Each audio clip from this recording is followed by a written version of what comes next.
Hey, upo nga tayong lahat. Nakaupo na ba? Si Shonchon, di pa nakaupo. Enjoy ba kayo sa games?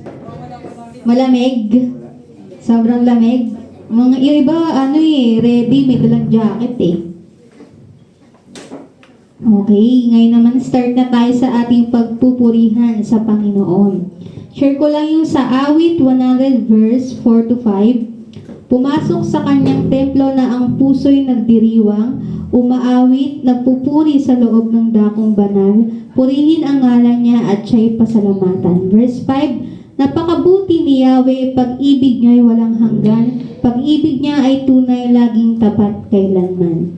This verse reminds us that every time we come before God, whether masaya tayo, malungkot, or pagod, dapat kapag papasok tayo dito sa simbahan or magpupuri tayo sa Panginoon, dapat lagi nating iisipin na kahit ano man yung pinagdadaanan natin, dapat patuloy pa rin tayong magpasalamat sa Panginoon kasi kahit ano man yung pinagdadaanan natin, God is still good. Amen? Di ba? Napakabuti ng Panginoon kahit na ano yung pinagdadaanan natin sa bawat araw. Hindi man palaging smooth yung flow ng buhay natin. Pero lagi natin mapapatunayan na yung Panginoon ay napakabuti sa ating mga buhay. Amen? Amen!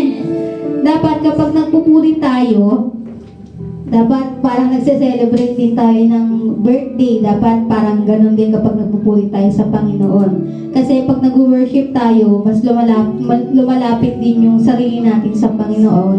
And pwede natin isurrender yung mga pinagdadaanan natin sa Kanya sa bawat araw.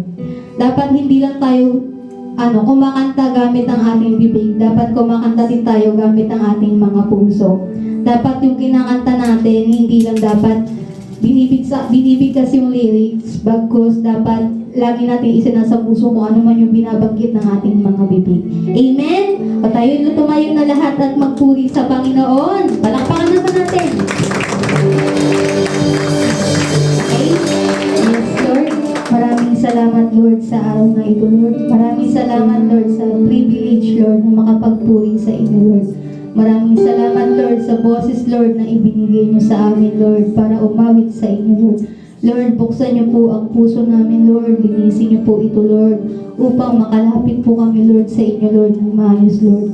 Lord, ano man po, Lord, yung pinagdadaanan, Lord, ng bawat isa, Lord, hindi man pare-pareho, Lord, pero naniniwala kami, Lord, na napakabuti niyo po, Lord, sa aming mga buhay, Lord. Maraming salamat po, Lord, sa pangalan ni Jesus. Amen! Awitan natin ang Panginoon. Lahat tayo kumanta, wala mo nang kakausap sa katabi ha. Wala namang iyong pagdaldalan. Okay? Okay ba yun? Amen? Amen!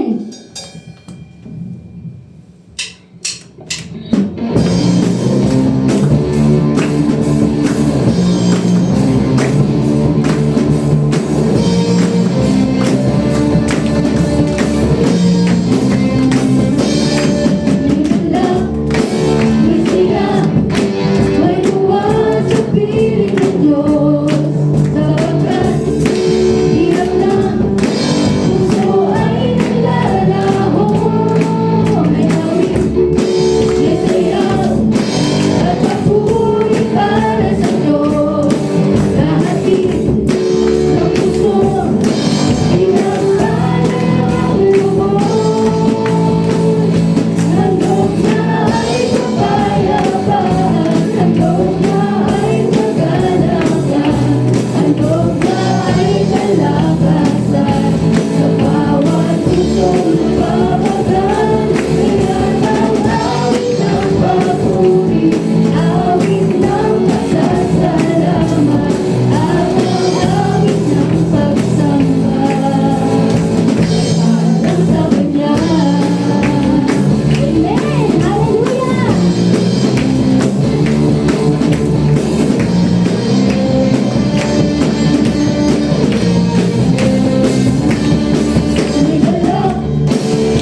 Sobrang blessing po ito, Lord, sa amin, Lord, sa bawat isa sa amin, Lord.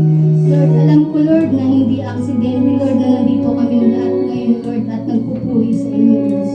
Alam ko, Lord, lahat ng kabataan na nandito ngayon, Lord, lahat ng tumatayo sa iyong harapan, Lord, ay may purpose, Lord, kung bakit po nandito, Lord. Maraming salamat po, Lord, sa pagbubukas, Lord, ng aming mga mata, Lord, at aming mga puso, Lord. Lord, tunay nga, Lord, na blessing, Lord, yung mga nararanasan namin ngayon, Lord. Lord, hindi man maganda yung panahon, Lord, pero naniniwala kami, Lord, na ikaw lang yung kasama namin, Lord, sa hapon na ito, Lord. Lord, kayo na po, Lord, yung bahala, Lord, sa mangyayari ngayong hapon na ito, Lord. Inaalay na po namin lahat sa inyo, Lord. Ito na po ang aming dalangin at pagsamba sa pangalan ni Jesus. Amen. Amen.